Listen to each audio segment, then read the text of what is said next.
By road ہمیں اجازت ملی کہ آپ، اس زمانے میں حالات بہتر تھے تو اچھا بائی روڈ اجازت ملی. اچھا اچھا تو ہم جو چل رہے تھے تو اس کے لیفٹ سائڈ پہ، مین روڈ پہ جس پہ ہم جا رہے تھے، لیفٹ سائڈ پہ پاکستان کی سرحد تھوڑی دور تھی، کوئی زیادہ دور نہیں تھی. اچھا. آپ یقین مانیے ہم گاڑی میں بیٹھے ہوئے اچھک اچھک کے دیکھنے کی کوشش کر رہے تھے کہ پاکستان کی زمین ہمیں نظر آئے. واہ صحیح. واہ واہ. اور میں تو خیر جہاں جاتا تھا، میں تو بہت زیادہ وطن پرست ہوں، اللہ کا شکر ہے. میں جہاں جاتا تھا میرے ساتھ ایک ریڈیو ہمیشہ رہا کرتا تھا، اچھا. اور وہ مجھے ویسے ہی شوق تھا ریڈیو سننے کا بہت. تو میں صبح شیو بناتے ہوئے بھی گانے سن رہا ہوتا تھا، شام کو خبر سنتا تھا. جہاں بھی میں جاتا تھا سب سے پہلی میری کوشش یہ ہوتی تھی، ہوٹل میں چیک ان کیا، اور اس زمانے میں شارٹ ویو پاکستان کا بہت افیکٹو تھا، ریڈیو اچھا پاکستان کا. صحیح. تو وہ شارٹ ویو لگا کے ہم کوشش کرتے تھے پاکستان سنائی دے. اور مجھے یاد ہے اتنی خوشی ہوتی تھی جب پاکستان کی، حالانکہ وہ کھڑکھڑاہٹ بھی ہوتی تھی سب کچھ، لیکن پاکستان کی آواز آ رہی ہوتی تھی، ریڈیو اچھا. پاکستان ہے، آپ خبریں سنیے. تو ہمیں اتنی روحانی خوشی ہوتی تھی، اتنا اچھا لگتا تھا کہ یار پاکستان کو ہم سن رہے ہیں. صحیح صحیح. اچھا حسن بھائی، آپ یہ نے، بھی آپ کی فیلنگ ہے، کیونکہ ہر کوئی جی ہو ہاں. سکتا ہے فیل نہ آپ کرتا نے ہو. اپنے بچپن کا کچھ حصہ انڈیا میں گزارا ہے. آل انڈیا ریڈیو کبھی سنا آپ نے؟ آل انڈیا ریڈیو کیا تھا اس وقت؟ کیا پروگرام ہوا کرتے تھے اور کس طریقے کا اس کا ایک سینیریو کیا ہوتا تھا؟ ریڈیو کا مجھے شوق ہوا پاکستان آنے کے بعد. اچھا ایکچولی اس اچھا. زمانے میں وہاں ریڈیو تو ویسے بجتا ہی رہتا تھا، کیونکہ جس طرح میں نے آپ سے کہا ٹی وی تو تھا نہیں، تو ریڈیو ایک واحد حصول تھا. اور آپ ایک چیز حیران ہوں گے، ایک چیز مجھے یاد ہے ویسے، جی کہ انڈیا میں بھی جو مسلمان تھے نا، جی جی. وہ زیادہ تر پاکستان سنتے تھے، ریڈیو پاکستان. ارے واہ. یاد اچھا ہے کہ اچھا. ریڈیو پاکستان اس زمانے میں آزاد کشمیر ریڈیو بہت پاپولر تھا. ایک اچھا پروگرام آیا کرتا تھا، مجھے اچھی طرح یاد ہے، ڈھول کا پول. اچھا تو وہ پروگرام بڑا پاپولر تھا، ہر جگہ سنا جاتا تھا. تو اچھا. ریڈیو پاکستان یہاں ہم سنتے تھے، یا آزاد کشمیر ریڈیو. یہ تو یہاں آنے کے بعد مجھے شوق پیدا ہوا. اس جی. کے بعد سے تو خیر میں نے ریگولرلی میں سنتا تھا آل انڈیا ریڈیو بھی اور پاکستان بھی. واہ بھائی تو واہ. آل انڈیا ریڈیو بھی بڑے اچھے پروگرام ہوتے تھے. وہ زیادہ گانوں کی وجہ سے زیادہ مشہور تھا، اچھا. کیونکہ اس میں گانے بہت اچھے آیا کرتے تھے رات کو، خاص طور سے اچھا، یہ پاکستان جیسے 11 بجے کے بعد. جیسے چترہار آتا تھا لاہور میں، جی ہاں وہ ٹی وی پہ آتا تھا. جی ہاں جی ہاں. وہ ٹی وی پہ آتا تھا. ہاں. جی بالکل. یہ بڑی اچھی آپ دیکھتے تھے؟ ہماری چیزیں ہیں جو بڑی بڑے ہم لوگ ریڈیو پہ سنتے بھی رہے ہیں اور ٹی وی پہ دیکھتے بھی رہے ہیں. اور یہ 80s کے بعد سے چیزیں جو ہے چینج ہونا شروع ہوئی ہیں. کیا حسن بھائی صحیح جی کہہ ہاں رہا ہوں؟ بالکل 80 کے بعد سے نا. بالکل آپ صحیح کہہ رہے ہیں. 80 تک جو ہے نا، وہ دنیا بہت، مطلب یہ کہ جو ہے نا جو کہتے ہیں کہ آرام سے چل رہی تھی. کوئی وہ نہیں تھا، پرانی باتیں بھی موجود تھیں، زندہ تھیں، لوگ بھی ویسے ہی تھے. 80 کے بعد جو تبدیلی آئی ہے نا، جی جی. اس نے تو الٹ پلٹ کر دیا ساری دنیا کو. اور جو ابھی کچھ سالوں پہلے جو تبدیلیاں آئی ہیں وہ تو بہت ہی مطلب بہت فاسٹ کر دیا ہے. نہیں تو وہ تو ظاہر ہے، دیکھیے نا، وہ وقت ٹیمپو پکڑا نا. 80 سے 90 تک پھر بھی اتنی تیز رفتار نہیں تھی دنیا. صحیح. لیکن اس کے بعد جو یہ ایکچولی جب سے کمپیوٹر آیا نا، زیادہ تباہی پھیلائی کمپیوٹر. کمپیوٹر کے آنے کے بعد تو دنیا بدل گئی. ورنہ پہلے تو اتنی سست رفتار دنیا ہوتی تھی. مجھے یاد ہے ہم خط کا انتظار کیا کرتے تھے، کسی کا خط آتا تھا اتنی خوشی ہوتی تھی. جناب سب کو پڑھ کے سنایا جاتا تھا، سب کے ہاتھوں میں گھومتا تھا وہ خط. صحیح اور بات. اس خط کا جتنی بے چینی سے انتظار ہوتا تھا آپ تصور نہیں کر سکتے. صحیح بات ہے. صحیح بات اور اور اب تو اس خط وقت کا نا کسی دن کو بھی آپ بہت کام ہی دیر نہیں سے ہوگا تھا. گزرتا تھا.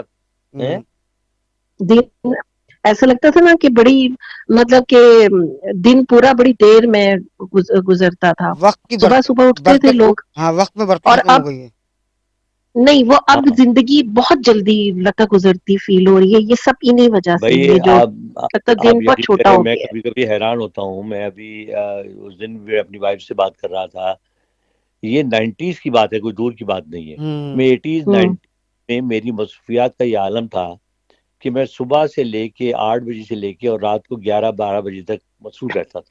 صحیح. اور آپ کو میں تھوڑی سی تفصیل بتاؤں کہ کتنے کام ہوگی تو میں خود حیران ہوتا ہوں میں وہ کام کیسے کر لیتا تھا. دیکھیے میں خبریں پڑھتا تھا. میرا صحیح. اپنا ایک ایڈورٹائزنگ کا دفتر تھا بہت بڑا، جس میں 40 لوگ کام کرتے تھے. ظاہر ہے اس میں کلائنٹوں سے میٹنگ، دفتر کے سارے کام. ٹھیک ہے صحیح. جی. اس کے بعد ریڈیو کے لیے پروگرام میں الگ کرتا تھا.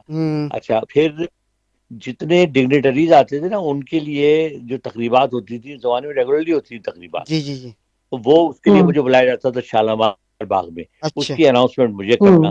عام طور پہ روزانہ الحمرہ آرٹس کونسل میں کوئی نہ کوئی تقریب ہوتی تھی جس کا میں اناؤنسر ہوتا تھا. اچھا وہ بھی میں کرتا تھا.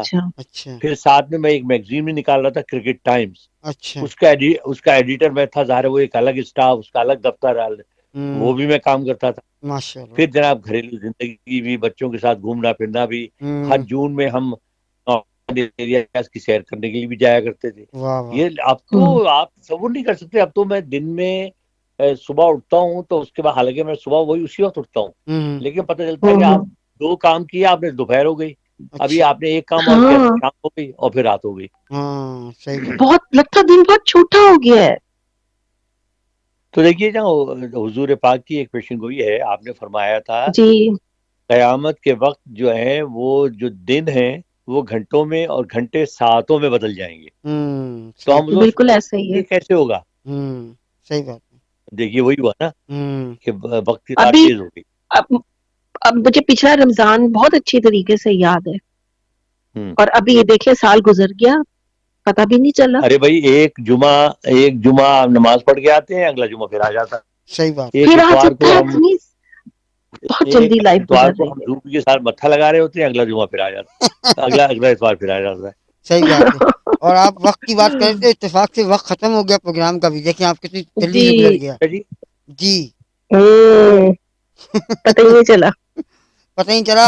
حسن بھائی کچھ کہنا, کچھ کہیں گے, کچھ کوئی ایک جملہ کو پیغام دیں گے ہمارے آج ساتھ کے رہیں گے تو ایسا ہی ہوگا. میسیجز کے حوالے سے کو پیغام دیں گے, چونکہ لوگ بیچارے بہت زیادہ تپے ہوئے ہیں, غصے میں ہیں, پریشان ہیں لوگ. نہیں دیکھیں پریشانی سے تو کوئی فائدہ نہیں. ظاہر ہے دیکھیں جس پہ گزرتی ہے, ویسے تو خیر کہنا بڑا آسان ہے کہ پریشان نہ ہو. جس پہ گزر رہی ہو اس کو پتا ہوتا ہے پریشانی کیا چیز ہوتی ہے. صحیح بات ہے. بھئی یہی ہے کہ ہم اللہ تعالیٰ سے دعا کر سکتے ہیں. صرف یہی ہے کہ انڈیویجولی طور پہ اپنی ہمت نہ ہاریے, صحیح ہے. اپنی کوشش جاری رکھیے, اپنے آپ کو پرسکون رکھنے کی زیادہ سے زیادہ کوشش کریں, ٹھیک ہے, اور اللہ تعالیٰ پہ بھروسہ رکھیے, اور اچھا سوچیے, اور کوشش, اور یہ سوچ لیں آپ کہ جس طرح رات آتی ہے, اندھیرا چھا جاتا ہے, اس کے بعد سورج تو طلوع ہونا ہی ہونا ہے. صحیح بات. تو انشاءاللہ اچھا وقت تو آنا ہی آنا ہے. صحیح بات. اور بس ایک اچھا وقت ہماری اور آپ کی زندگی میں ہی آ جائے, اور انشاءاللہ اسے ہم, آپ اور آپ کے بچے اور ہمارے بچے انجوائے کریں. انشاءاللہ. بالکل جناب, آج کا یہ پروگرام یقیناً ہم نے آپ کی جو مسائل ہیں ان کو کوشش کی ہے سامنے لانے کی بھی, اور انٹرنیشنل یہ کہ پوری دنیا میں لوگ سنتے ہیں پروگرام کو بھی اور دیکھتے بھی ہیں. تو یقیناً یہ بات جو آپ نے ہم سے کہی ہے ہم نے آگے تک پہنچا دی ہے. اب دعا کریں گے کہ اللہ تعالیٰ ان کو ہدایت دے اور ہمیں استقامت دے کہ ہم اس کو برداشت کریں, اور ان کو ہدایت دے یہ اس کو مسئلوں کو حل کریں, تاکہ ہمارا ملک ترقی کرے, آگے بڑھے, اور ہم اس طرح پاکستان کی خدمت کرتے رہیں.